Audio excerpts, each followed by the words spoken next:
didn't sleep together. No, we didn't sleep together. We didn't sleep together. Not a literal seduction, but there is a kind of, I think, what I feel when I've done work that I'm really proud of is because I feel like something like love toward the person who is looking at me and who I am sort of, you know, the subject of, the subject of. I don't want to overstate that, but I think there's a truth in it. And when I don't feel that, it's just like a job. And I can go back and I can do the work, but to me it doesn't, it's a different thing. And that's okay, but I would rather have this situation, or something like that, yeah. En fait, pour moi, c'est vrai qu'on n'a pas couché ensemble, il n'y a pas de séduction au sens littéral, mais je suis particulièrement fier du travail quand je sens que la personne qui me regarde le fait avec amour, en fait. Et en fait, quand je suis le sujet de cet amour-là, je pense qu'il y a une vraie vérité qui naît là-dedans. Et quand ça, c'est absent du regard de la personne qui me filme, je vis mon travail d'acteur vraiment comme un travail, en fait. Donc c'est pas du tout pareil. C'est quelque chose que j'accepte, qui fait partie du métier. Mais évidemment, je préfère quand il y a ce rapport-là qui se crée avec le réalisateur. That's interesting to hear because I didn't really know that it goes in both directions. And last night, after the screening, a director who was there, who who I admire a lot, said to me something which was quite a compliment for me in terms of what I felt about the film Passages. Is he said that he could feel that I loved the three of you. Like that's really what he felt most. So, and that's what I did feel, and I will say it happens in different moments. I think for Ben and I would say it happened like in the moment in which we started shooting. I would say beforehand we couldn't quite understand each other in a certain way. And that's because I think in a moment of shooting somehow the person is revealed, or Ben is revealed as an artist. And I don't mean that from a distance, I mean that I can sort of see so much more of him in that moment, which allows me to fall in love. Alors, c'est vrai que je ne savais pas que c'était quelque chose de réciproque avec moi, cet amour, et j'ai eu une discussion assez brève hier après la production du film Passage avec un réalisateur que j'admire, qui participe au festival, qui m'a dit, ce que j'ai vécu comme vraiment un compliment, c'est qu'on ressentait vraiment mon amour pour les trois personnages dans le film. Et c'est quelque chose que je ressens, et je pense que dans mon travail avec Ben, en fait, ça a vraiment commencé au tout début du tournage. C'est-à-dire qu'en amont du film, je pense qu'on ne s'était pas totalement compris, et sur le plateau, il y a eu vraiment une révélation, et j'ai vu Ben vraiment comme un artiste dans sa globalité, et c'est vraiment ça qui a permis l'amour entre nous. The Delta, comme Passage, sont des films sur la façon dont l'autre peut être à la fois une bouée de sauvetage, et en même temps peut être quelque chose qui nous détruit. Vous avez choisi de proposer à Ben Whishaw le rôle du personnage qui est détruit par Franz Rogowitz dans le film. Pourquoi lui, spécifiquement, et pourquoi ce rôle-là? Est-ce que vous auriez pu lui proposer le rôle de Franz Rogowitz? Yeah. Sorry, I thought my French was better than it seems to be. Do you feel like because you offered part, because the Delta and Passages are about love as a lifeboat and as something can crush you, right? And you offered Ben the character that gets crushed. Do you feel like he could have played Thomas? I actually thought about that at some point. It was not my instinct that Ben would play Thomas.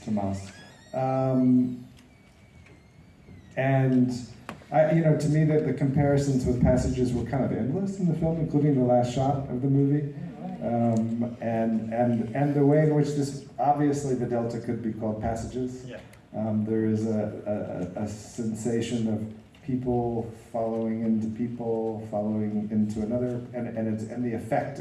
It's a film of consequence, and so I think that there is a similarity there. I think what's useful, and actually this was something that is not true in the Delta, is that the central character of the white kid, it's a very passive performance, which I find less interesting than in, for example, Keep the Lights On, where the character is a passive person but a very active performance. And I think Ben is that action. So I don't really think of him as someone who's crushed.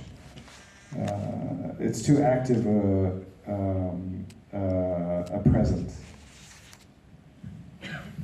Oui, alors c'est vrai que j'ai pensé effectivement à donner le rôle de Thomas à Ben, même si instinctivement j'ai pensé en fait que ça fonctionnerait pas forcément, mais on peut faire des comparaisons sans fin entre The Delta et Passage, notamment le fait que The Delta pourrait s'appeler Passage. C'est des personnages qui se suivent et c'est un film vraiment sur les conséquences de ce désir-là. Il y a beaucoup de similitudes.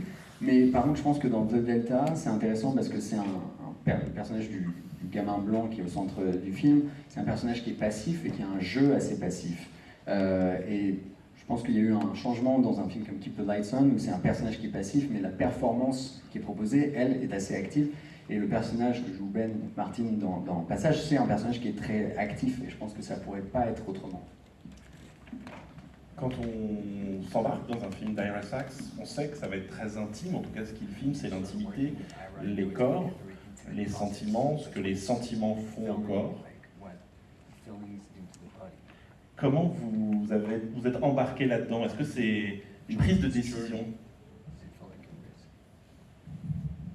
No, it didn't feel like a risk at all. It felt like something I really, really was longing to do and wanting to have the experience.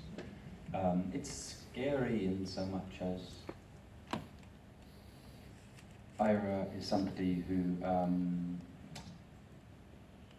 I really think Ira is someone who's trying to get at the truth and wants performance that's not performance, that's not acting, and you can feel his eyes on you the whole time for what is nah, off, or that's not right, or that, but not in a kind of way that's in a way that's actually incredibly enlivening and focusing, but it's a bit scary in so much as he doesn't miss a beat. Oui, alors c'est vrai que je n'ai pas forcément vécu comme un risque, c'était vraiment une expérience vers laquelle je voulais aller, mais qui peut avoir quelque chose d'un peu effrayant, dans le sens où ce qui intéresse Ira, c'est vraiment la vérité du moment, en fait. Et ce qui était important, c'est que ma performance n'ait pas l'air performative, je pense. Et on sent vraiment la force de son regard sur nous. On sent, rien qu'à son regard, quand on joue faux, on sent vraiment la concentration aussi dans sa façon de nous regarder, et je pense que c'est vraiment ça qui nous porte pendant le tournage. I have a question, since we're talking about acting and the process of making the movie, because I was just an advisor to young first-time feature filmmakers at the Sundance Institute, and we were talking often about process and rehearsing and not rehearsing and what you say to an actor, and they kept saying to me, what do you say to an actor? And I had the hardest time remembering what I say to an actor, which makes me, but I do feel that I'm certainly watching and connected. But do you remember anything that I would say to you that would actually help performance? Yes, translate the question first, sorry. En fait, c'est une question derrière pour Ben, parce que il était en train de parler vraiment de la fabrication des films en tant que conseiller au Sundance Lab, qui est un laboratoire pour les jeunes réalisateurs qui préparent leur premier film. Et il parlait donc avec ses apprentis réalisateurs de la question de la répétition, c'est-à-dire quelle est la part d'indication, de direction qu'on fait avec les acteurs. Et il dit, moi je me souviens très mal en fait des indications que je donne sur le moment, à part la façon dont j'ai de les regarder et le lien que je peux établir avec les acteurs. Donc il voulait savoir justement comment Ben se souvenait de leur collaboration. You would say things like listen. That's what I said to the young filmmakers. Really good thing to say and to do. And you'd sometimes say, don't preempt. You would sometimes take us aside and whisper something more specific about, I think it hurts a bit more, or I think you're thinking this, or something more. But other than that, nothing. But always, and then you would sometimes rearrange the physical The action. action of the scene if it wasn't working somehow, or the But other than that, really very little. Sounds like it worked.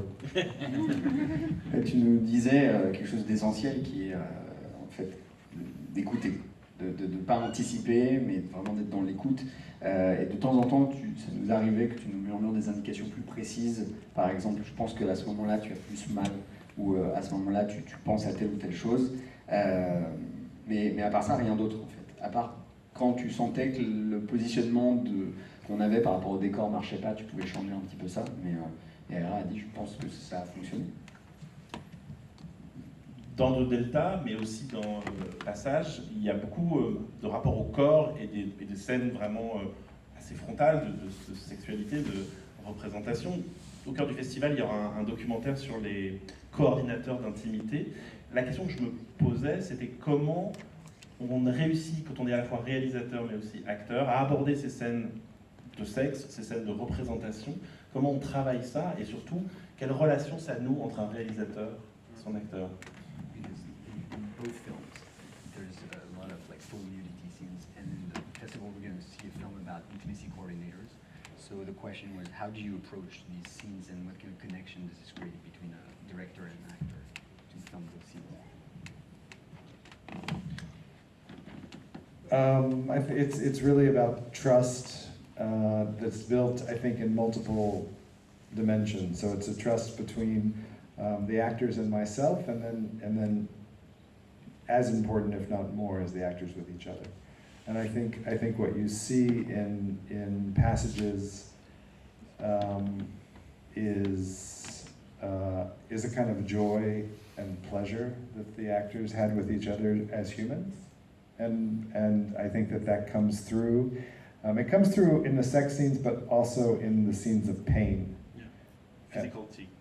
Pain in the physical. Joy. Yeah. I mean, I really think joy. I think even performing sadness can have joy. And I feel like there was that on the set. Performing sadness, which is very different than living sadness, right? Je pense que ce qui est essentiel, c'est d'établir une confiance à plusieurs niveaux. D'abord entre moi et les acteurs, et peut-être encore plus important, entre les acteurs entre eux, c'est-à-dire sur passage. Je pense que les éléments importants, c'était la joie et le plaisir que les acteurs avaient à créer les rapports humains entre les personnages. Donc ce qui nous a vraiment intéressé, c'était en fait le rapport entre la dimension sexuelle et la douleur et la joie qu'il peut y avoir à jouer cette douleur, et à jouer la tristesse évidemment, qui est très différente de la tristesse qu'on peut vivre. Ben. Yeah, for me it's quite straightforward. It's about just, trust. Well, it's not.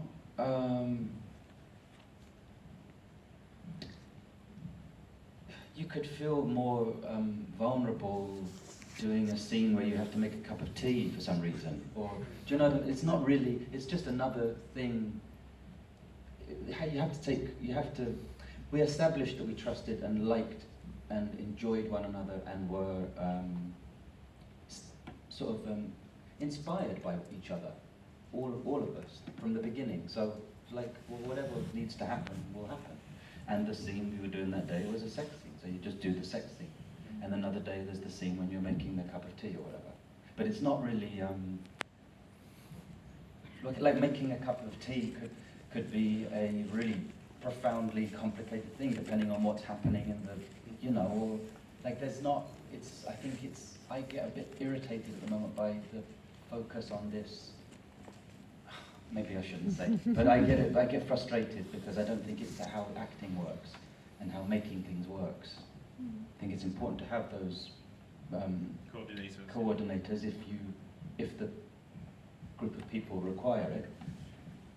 But I think it somehow can also reduce the discussion to something that I don't think is relevant to what we're doing sometimes.